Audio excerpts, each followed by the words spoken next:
Are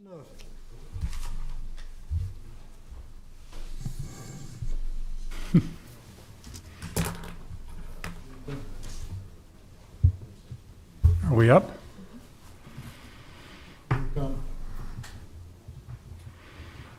Hello, everyone, and welcome to the Directors Meeting for Monday, March 1st, 2021 for the City of Lincoln's Council. In the back, in the far right, you'll see where we have posted our open meetings document, and we will start right on going through with adjustments to the agenda. Madam Clerk? Okay, for today's agenda, under public hearing liquor resolutions, I'll be calling items 4A and 4B together, items 4C and 4D together,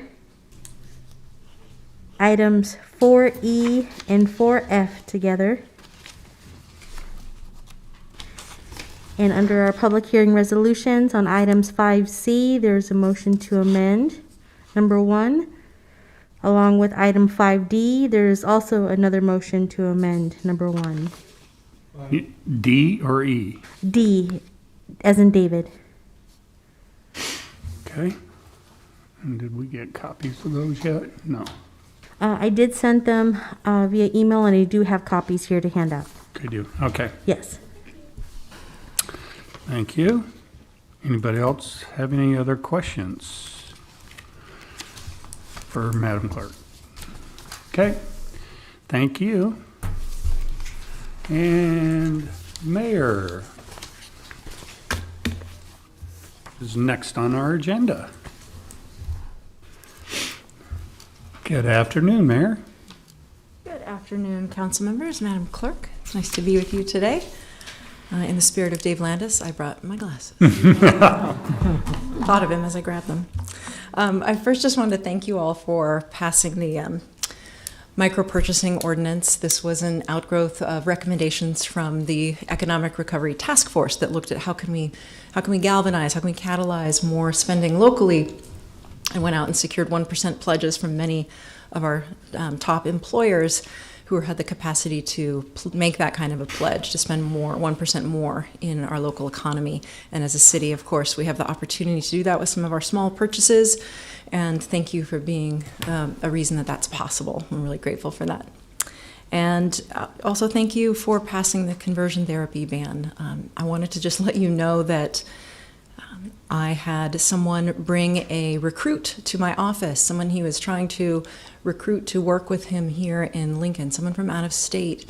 And that person said, "You don't know what it means to me to wake up in the morning in my hotel room in Lincoln, Nebraska, and click on the TV and see that this has just been passed by the council."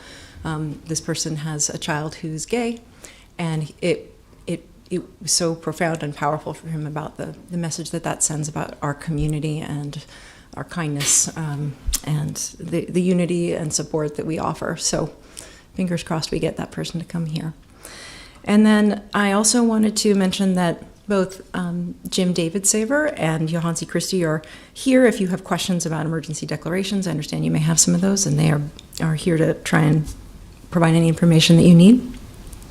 I also wanted to mention that the police chief search contact information is online, but should you want to jot down the phone number where people can take the survey if they don't have access online to the web, that phone number is 402-441-1877.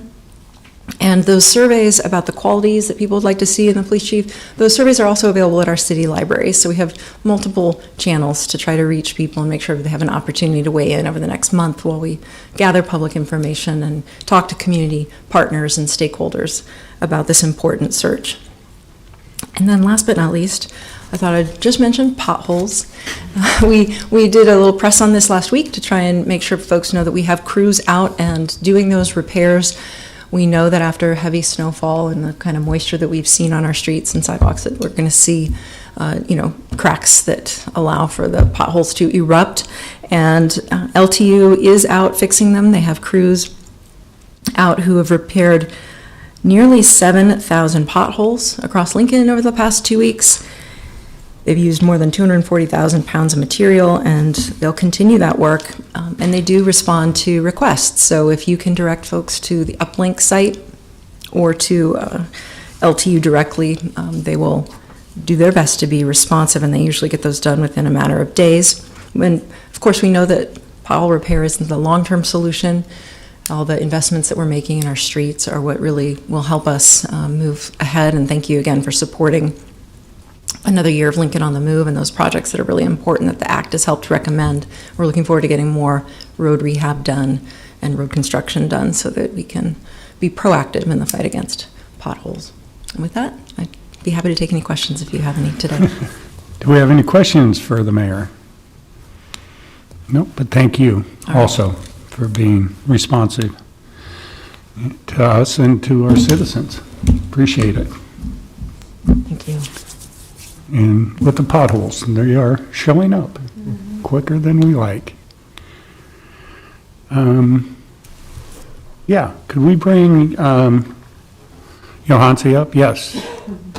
We'll go through a couple of these, and I asked Johansi to come in and just explain real quick a little bit the difference between the DHM and the emergency clause. Is that correct, Johansi? Sure, I am prepared to talk about that, I think.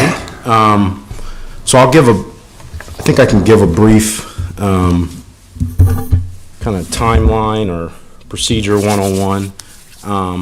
As I think you all probably understand, the state of emergency locally is set out in the code.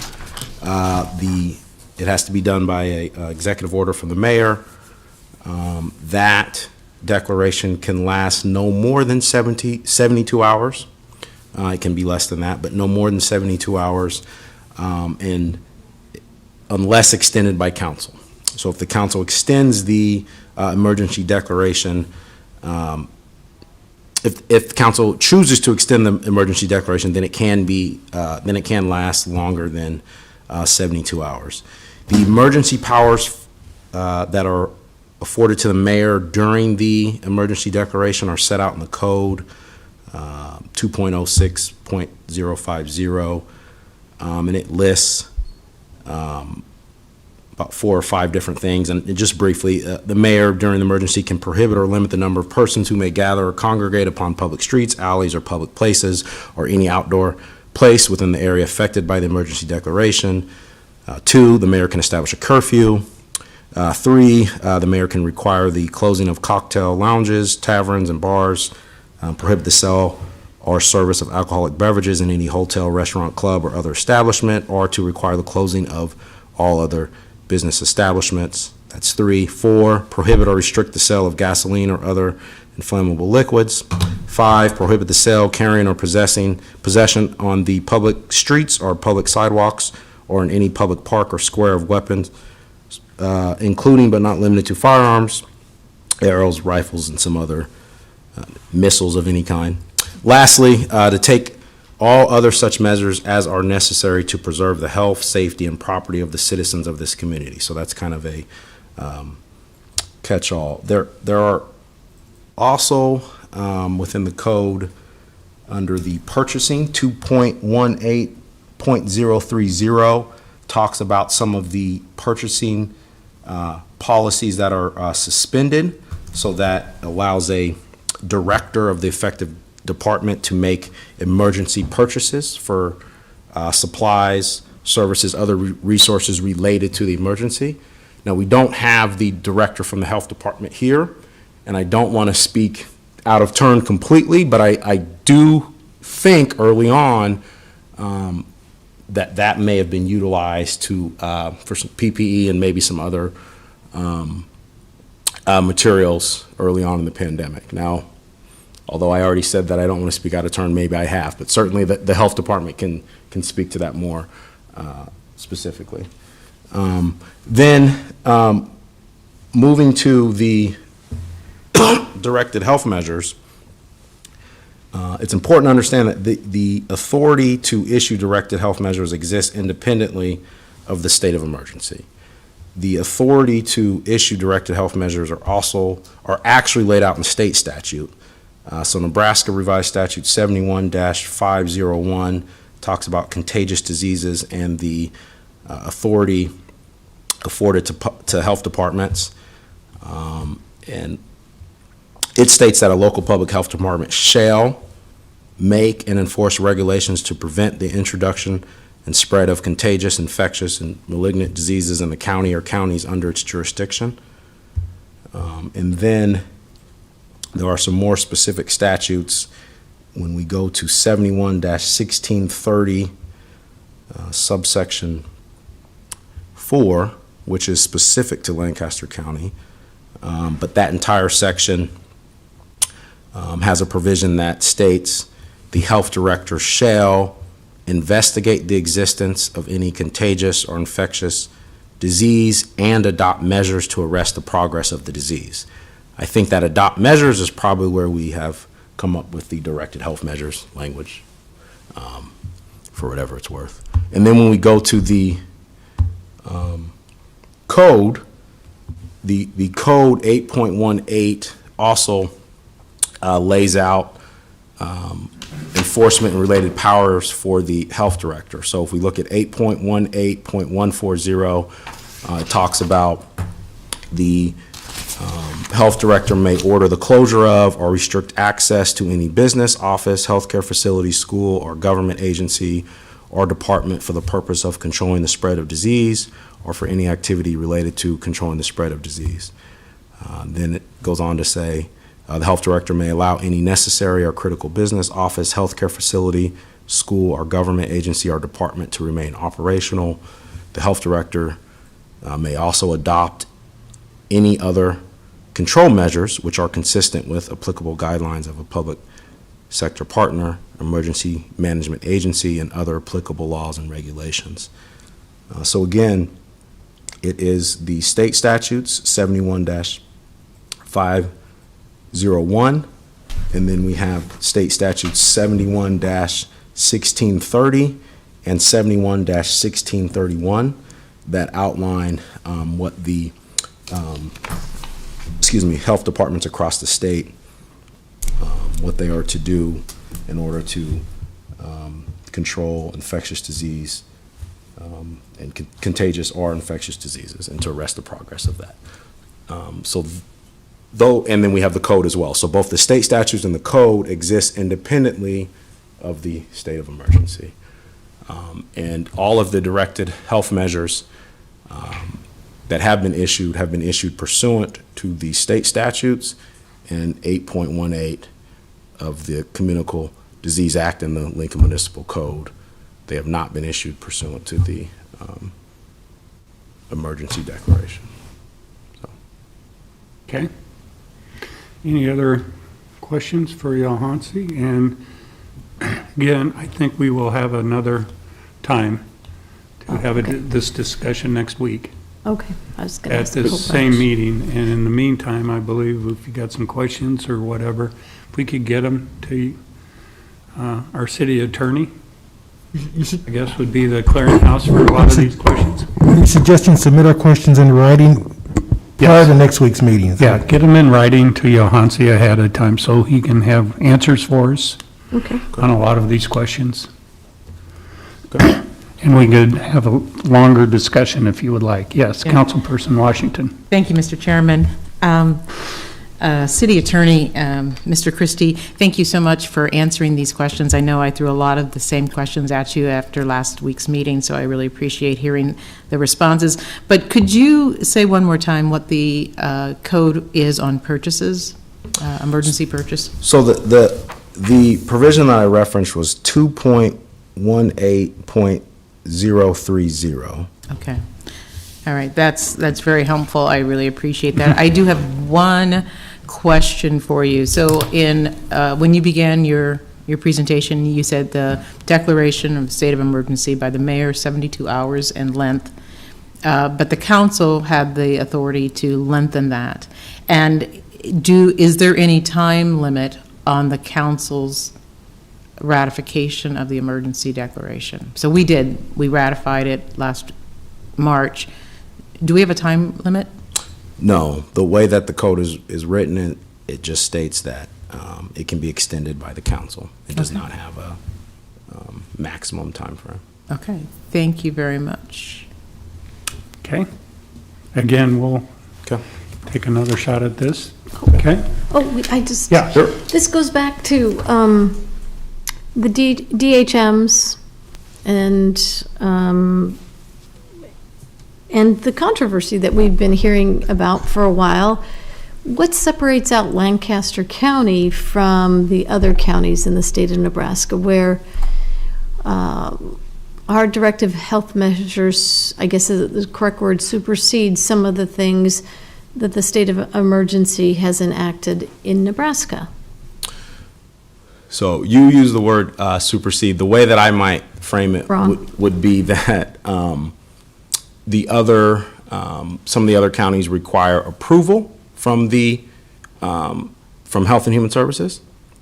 When you say Health and Human Services, you mean State, Okay, sorry, got it. yep. Nebraska State Department of Health and Human Services. So I would say technically all of those other health departments as well could go beyond what the state has instituted. They would just need approval. So it's not that they can't actually, the way the statutes are written, but again, they would just need approval from the State Department of Health and Human Services. There is a carve-out, well, there's a provision of 71-1630, Section 4, that talks about a city, county health department that was created on or after January 1st, 1997. So it has a specific date that references when in the Lincoln Lancaster County Health Department was in existence at that time. So So that makes us, that's what makes us so special. right, and Among many other things. yes, I among think it's many the other makeup of things. the city council makes it special. Okay, thank you. We'll get you our questions and we can talk about it next week. And then, Thank you. Jim, David Saver is here. Do you want us Yeah. to hold the questions until next week? Yeah, if you'd like to come forward, if you do have any questions for him, yeah, as long as you're here, we're going to make you step forward. We might bring you back next week, too. Yeah, No, there's no might to that. yeah. We will have some questions for you too. Yes, good afternoon, Jim David Saver, Director of Lincoln Lancaster County Emergency Management. I don't have any prepared comments for you this afternoon, but I'm certainly available to answer any questions. As far as my responsibility in the declaration of an emergency, the state makes it very easy, a very good working relationship between the locals and the state in order to do that. What I need at the local level is that signed authority from the chief elected official. So when I'm dealing on the county side, it's the chair of the county board. If I'm dealing with the city of Lincoln, it would be the mayor.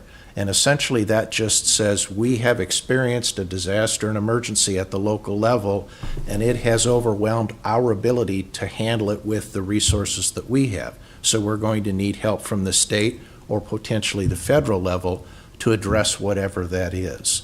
And as I said, that initial, the state generically refers to it as emergency declaration. It is just that. That official letter, that official point of contact from the chief elected official that says, we have a problem in the city of Lincoln and we're going to need some additional resources to address it. And when it gets in then with the city of Lincoln and its emergency executive order, again, that's up to the mayor, her legal staff, to determine exactly what that looks like, but the document that I need to submit to the state is a very simple, the template that they supply is actually just a one-page document. Yes, Councilperson Rabel. Thank you, Jim, for coming down.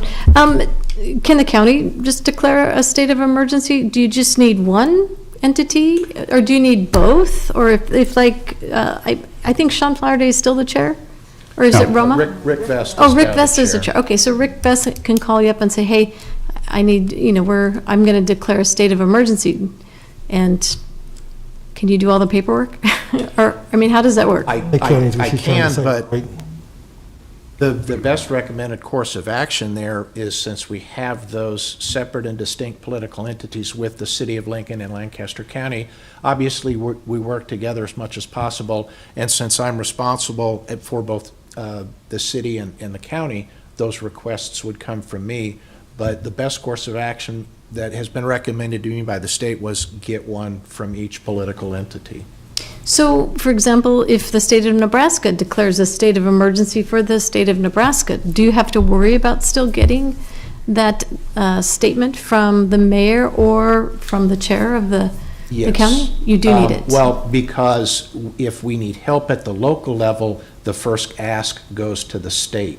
And if the state as a whole anticipates needing help from the federal system, that's where the governor would declare that statewide emergency. So he declares it at the state, and then at the local level, he would look at what are those local entities that have that disaster declaration or that emergency declaration requesting assistance. So if you think of recent history with the flooding from 2 years ago of 2019, that encompassed virtually the 2/3 of the state. COVID that we've been dealing with for the past calendar year it encompasses the entire state. So the system, the disaster response system, every emergency is a local emergency. That's Emergency Management 101. And again, primarily, it's localized. If you think of the tornado that struck Pilger in 2014, that was very specific to Pilger. Did it change the way we did business in Lincoln and Lancaster County? No. So again, the system looks at what do they need at the local level to recover from the problem. It's just 2019, the flooding encompassed a lot of the state, and the coronavirus has encompassed the entire state. So the system that's in place is flexible and dynamic enough to deal with that, but it starts out, again, it goes back to every disaster, every emergency is a local emergency. Okay. I have one quick question. You said what you need is a letter from the mayor that's calling it, they're asking for disaster assistance? Correct. What that initial ask is just to officially notify the state that the city of Lincoln is experienced an event that it cannot recover from on its own. As far as the resources, the personnel that we have available at the city level, the situation occurring overwhelms our ability to do that. Okay. So to safely deal with it, we're going to need assistance, resources from the state. City need to have an emergency clause in place, or can they ask for assistance for a disaster without having an emergency clause? I think you have to have that emergency declaration. That's the document that I need to submit to the state. To not only do I have to submit that document, I have to articulate, I have to give the state some kind of idea of what assistance are you looking for? What resources do you need to solve whatever it is the problem that you're dealing with? Okay. Yes. Was that your question? Thank you, Mr. Chair. And Mr. Davis, thank you for coming forward, and I look forward to submitting some questions for next week. But we've had a long conversation about ending the declaration.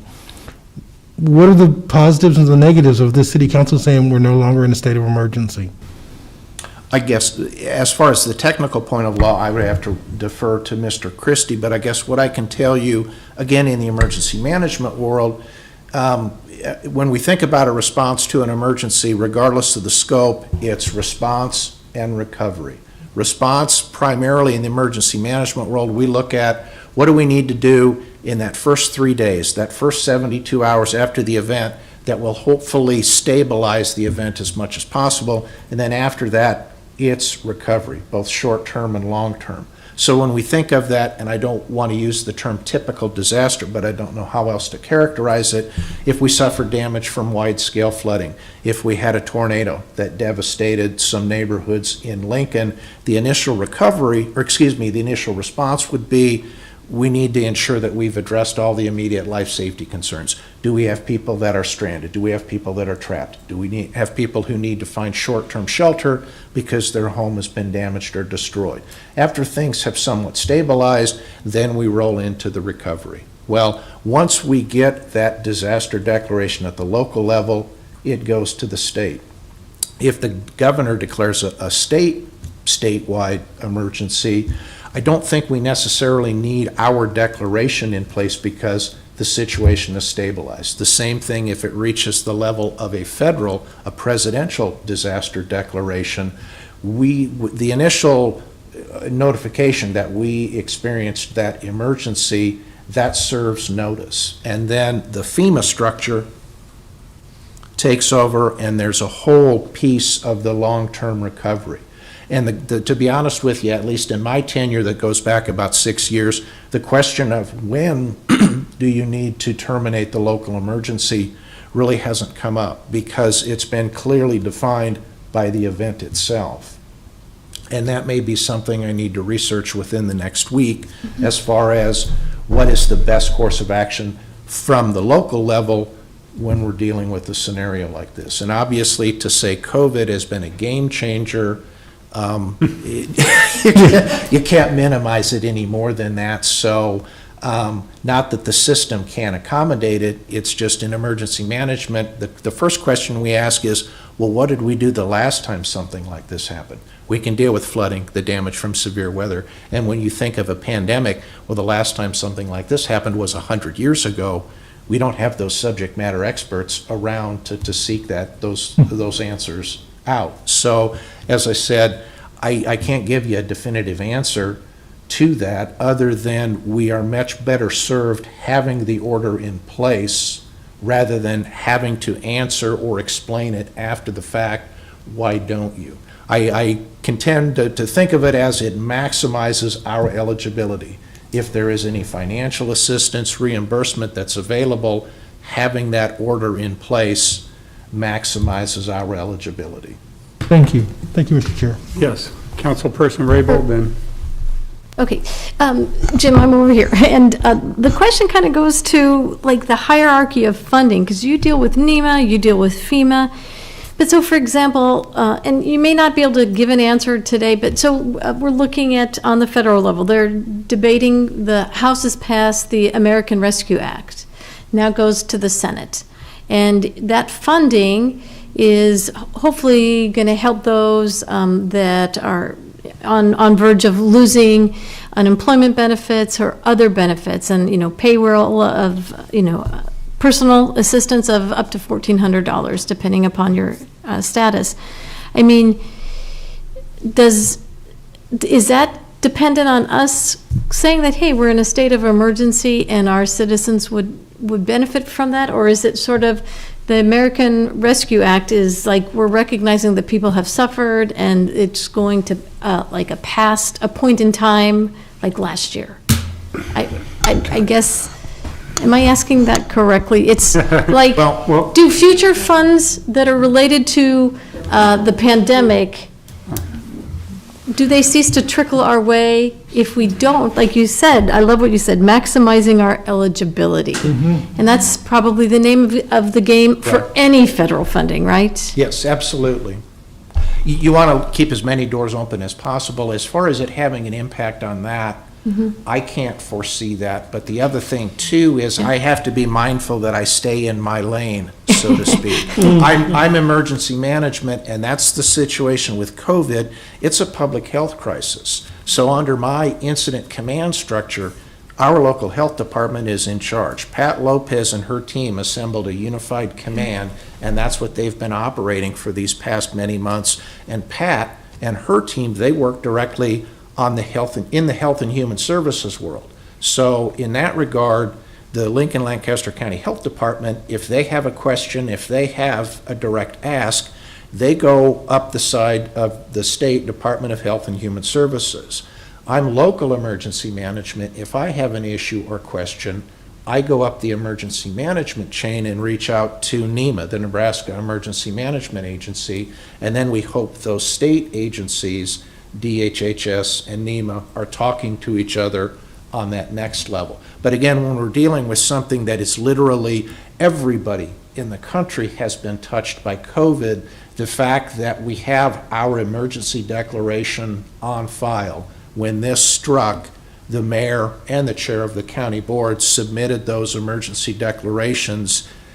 I don't want to say it covers the basis, but I think that's kind of a very, very vast generalization to it, in the fact that, hey, we said we needed help just like everybody else. The other thing about it too is, I would like to think we can see the light at the end of the tunnel of the COVID crisis, but that's the thing, back to my comments about response and recovery. Some would say regarding COVID, we're still in response mode. When you think of that traditional response, hey, within the first 3 days, the first 72 hours, you want to get a pretty good handle on what's the extent of the problem and what do we need to do about it moving forward. With COVID, even now with talk of the different variants that are out there, will this vaccination impact these variants, things along those lines. So in some regard, we are still in that response mode.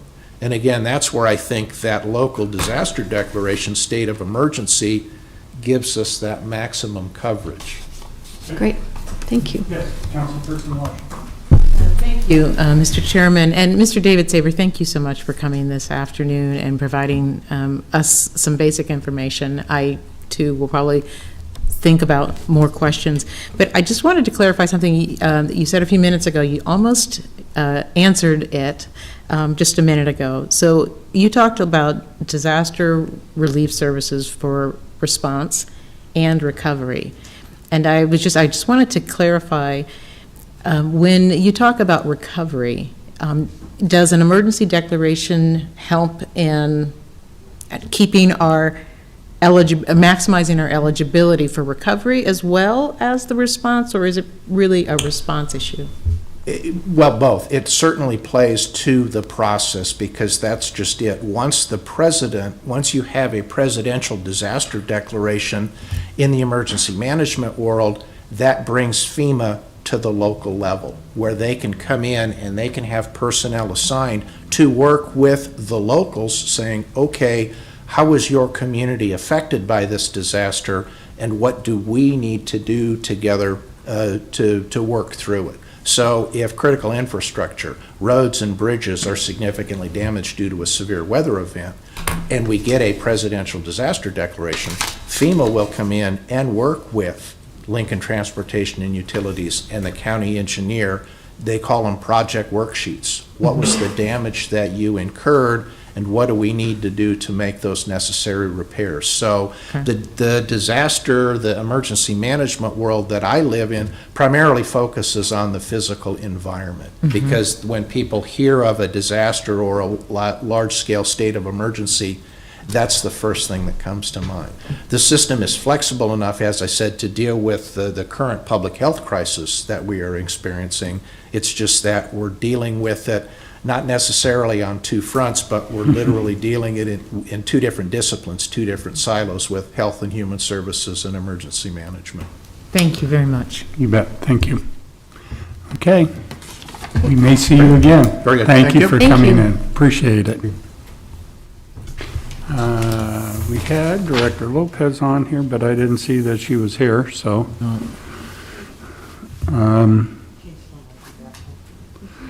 Yep, she is Oh, here. she is. All right. Here comes.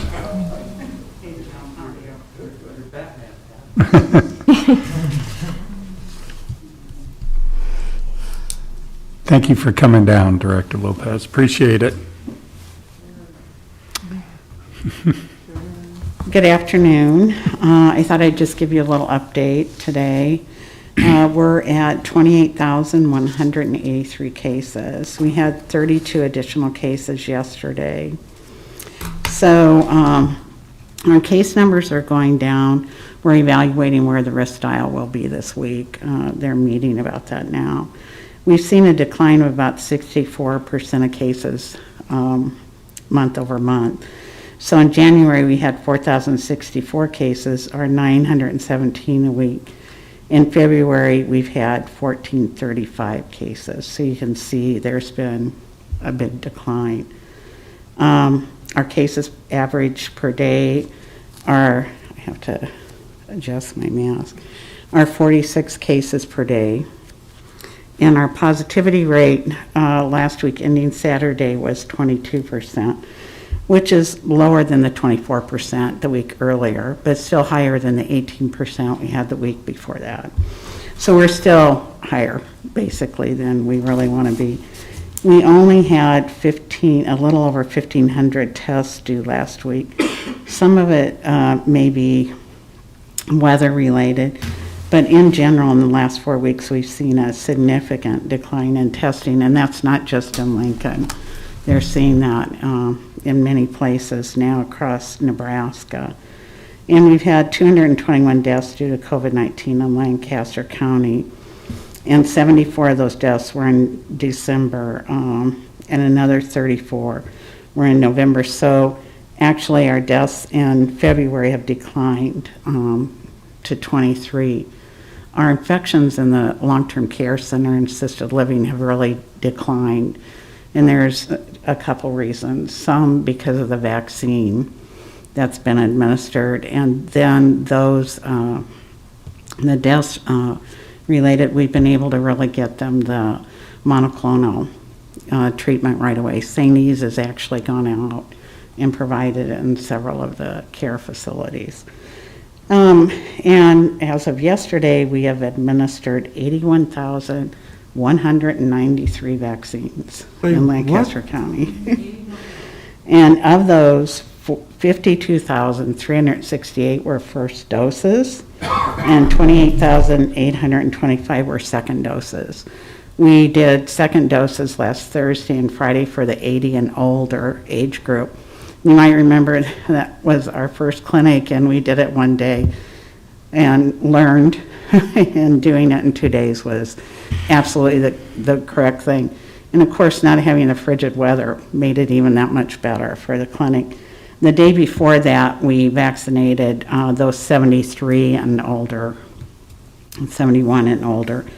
About 25, a little over 2,500 individuals received vaccine. We are this week going to be at Speedway Sports Village on Wednesday, doing those 70 and older in the community. We've been reaching out to them today to get their appointments set, and that'll be on Wednesday. And then Thursday and Friday, we're going to be doing those individuals that are 75 and older there. And on Saturday, we'll be at the Center for People in Need, vaccinating about 1,800 individuals that are 61 and older from the schools, K through 12 in Lincoln and Lancaster County, and those educators who are working with students that aren't able to wear masks and are at high risk, so that we can protect the students and the educators. So we're starting. We're really excited to be working with the educators and moving forward. We're receiving our highest amount of vaccine yet, 8,190 doses. It didn't come today, so hopefully tomorrow. We're also providing vaccine for a clinic at Bryan. That'll be, and that's part of our work with our community physicians and identifying individuals who have very complex, serious health needs. So we're going to continue that work and work with some other areas. Lincoln Surgical Hospital was able to vaccinate individuals in our community that are receiving chemotherapy and other cancer treatments. So those are all some of the real highlights. We're meeting with our cultural centers and working with some of the African American churches to set up vaccine clinics. So I just came from a meeting, I had to leave to come down here, but and also with our Hispanic community. So our hospital numbers went up a little bit yesterday and today, so we're just monitoring and seeing where we're at with that. I'm going to stop there. Okay. Do we have any questions for Director Lopez? Yes, Councilperson Ward. Thank you, Mr. Chair. Director Lopez, so the end of last week, the governor announced that he would like the state to have more oversight over the county health departments with the administration of the vaccines. Do you have an idea yet what that will mean for Lincoln Lancaster County? No, I really don't at this point. And I wanted, I really appreciate you asking me that question.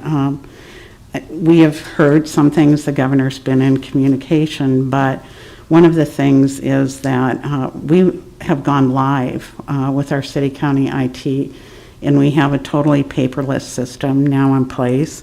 So it takes individuals from when they register to setting their appointment to receiving their vaccine, and that goes into the state system, so it's reported there. So we no longer have a paper system here. the state is in development of a system, but it's not out there yet. And my first priority is to get the vaccine that we receive into the arms of the people in our community that need it. And we'll just continue to work through whatever the governor's plan is. Whoops, and so until you hear otherwise, it's business as usual, same plans, same clinics, same strategy for our community? Yes. Okay, great. Thank you very much. Yes. Councilperson Rabel. Thank you, Pat. I know you mentioned our positivity rate last week was 22%. I'm really curious, we're going to be discussing seating and parameters for that. And, even looking into the future, because this is probably going to be the first of many pandemics that are going to hit us, I think, because of climate change and all the other stuff. But, what was the highest positivity rate when it was the scariest for the hospitals? I mean, or maybe you could just email that to Richard so that we know how the positivity rate trended throughout the pandemic, and we could see, the measures that we've taken to restrict the chambers or allow Zoom, and so we're coming up with some more uniform and objective benchmarks that we can use. We're going to be talking about in the Public Building Commission. I think we're going to be talking about it in a little bit too. Yep. So Okay. The positivity rate, if you look at some of the graphs that we have on the website, but I'll be happy to get those. Okay. Okay. Councilperson Christensen.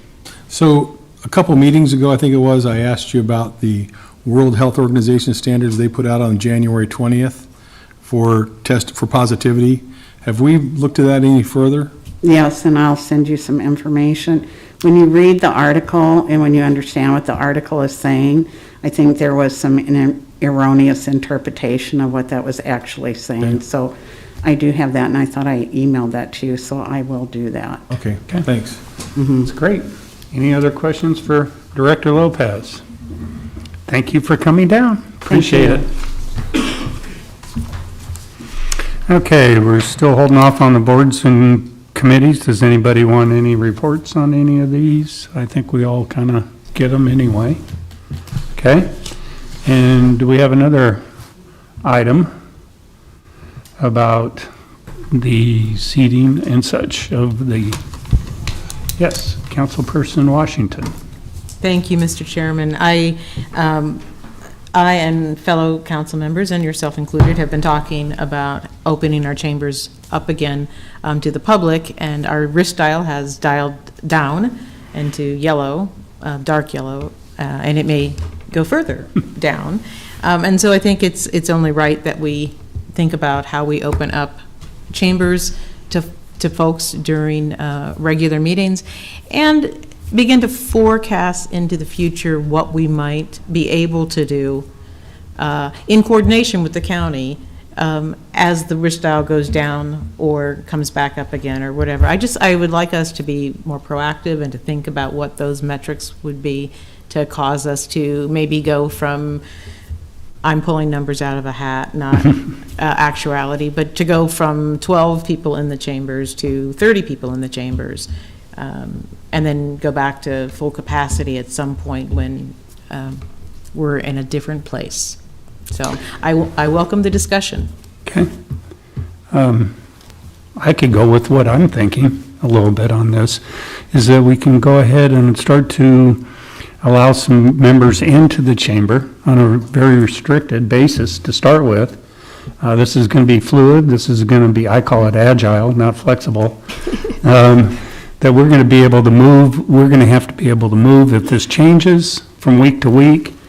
We kind of want to reserve the right to be able to do that. In the short term, I think we've got some of the seats spread out pretty well. I understand that the planning department has been allowing, I guess it was the county board, allowed about 10 in at a time for testimonies and such. Now, if we have more than 10 people wanting to testify and such, the people will have to move on and out and move on so others could come in at that time.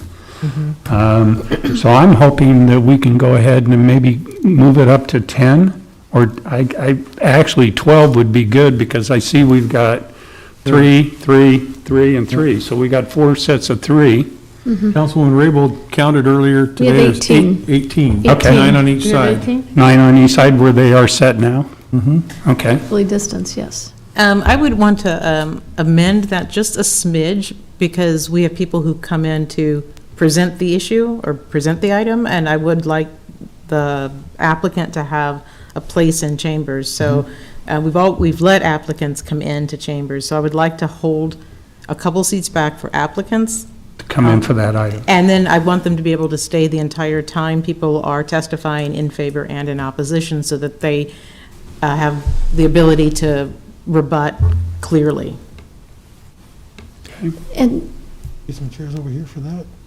Yes, Councilperson Rabel. And I think we talked about what the planning commissioners do. So if you're involved in agenda item 1, they allow agenda item 1 and the applicant and testifiers in, and they allow those that are like next, item number 2 can come in the chamber, just so long as it doesn't exceed a certain number. And then once item number 1 is off, then number 2 is ready to go, and then number 3 comes in, and so on. So that it allows the applicant to stay the entire time their agenda item is being discussed. Once it's done, they leave. Item 2 comes in, item 3 is in the wing. So I think that's a good plan, to make sure that people keep flowing in and out and not overstaying their welcome. But that would, I mean, I like the number 10 or 12 because we have 18 seats. So 10 or 12 can come in at a time. But I didn't know if we wanted to attach it like you're here for agenda items 1 and 2. And then those, or do we want them to leave right away? That's the question. Councilman Shob? Thank you, Mr. Chair. Thank you, Councilwoman Raybold, and everyone else that spoke. I like where we're going with this. The thing I would like to add is we as a council need to stress to those coming in chambers that they need to be empathetic to everyone else willing to testify. I often see people come and sit in the first seat rather than going all the way in. And then that next person doesn't want to climb across them. So I think we need to teach the residents of our community how to be considerate of others a little more. Good luck with that. Yeah. I concur, yeah. Maybe we should stress it a little bit verbally. Okay, do we need to attach a number to this, or since we have the seats in here, I think 15 is a good number. Investigator Parker, would you like to come up, and do we have any questions about managing people coming and going, and your thoughts? Before Investigator Parker comes up, I just want to say thank you very much to you for all the efforts that you have done to help keep things moving. And also Sunny and the crew in the clerk's office and Jamie out in our TV land there for having set up all the monitors and making sure that people are socially distanced and safe. I just want to say thank you very much. Your efforts are really, really appreciated. Absolutely. So, Thank you very much. Now, I think we can get it to work. It'll just be trial and error, I think. But if we set aside maybe even the first 6 seats for people who are there to present, and then anybody else who wants to filter in, we can get it to work. It's whatever you all are comfortable with, and I'll do whatever you need me to do. Spoken like a trooper. Investigator, sorry, I shouldn't. I just blow. Thank you. I really appreciate you're willing to jump in and also to recognize that this is going to be a little bit of trial. Yeah. That we may make a mistake or a snafu, but our goal is to open up chambers. Yeah. I would, Mr. Chairman, ask us to please consider some consistency. I know that we've got 18 chairs open, which is great, but I want us and the county board, if we had the luxury of having a commons meeting, we would be making consistent decisions, and I think it is important in this situation for both the government entities to make some consistent decisions about numbers, so that people don't have to go, oh, it's city council, it's 10, it's the county, it's 12, it's, I'm just thinking that maybe we could get a little bit of consistency. Okay? So Yes. I would recommend then that today we set a number for this next meeting, and then have you talk with the county board chair and figure out what it's going to be for the future. We will. Okay? Yes. So, do I hear a motion on, That was the motion. okay, Yeah, that was the motion. Well, Second. Number, I'm going to suggest 12. Okay. second. okay? Okay. Been moved and seconded that we allow up to 12 into the chambers. Any other comments? I think it's a move in the right direction. Okay. Any other comments? Okay, we have Angie. Are you on the line there? I am, yes. Okay, you want to call the roll call? Washington, Yes. Christensen, Yes. Ward, Yes. Schob, Yes. Bowers. Raybold, Yes. McGinnis. Yes. Motion passed. Okay, thank you, Angie. Anything else we want to discuss for the directors meeting? Well, like we said, for next meeting, let's, if you got some questions and such for Johansi and for John, Jim, Jim, David Saver. That guy. for Jim. I wanted to call him Dill Saver for some reason. Okay, but seeing nothing else, we stand adjourned. For 5 minutes. Yeah. Oh, my gosh. Can do 5 minutes.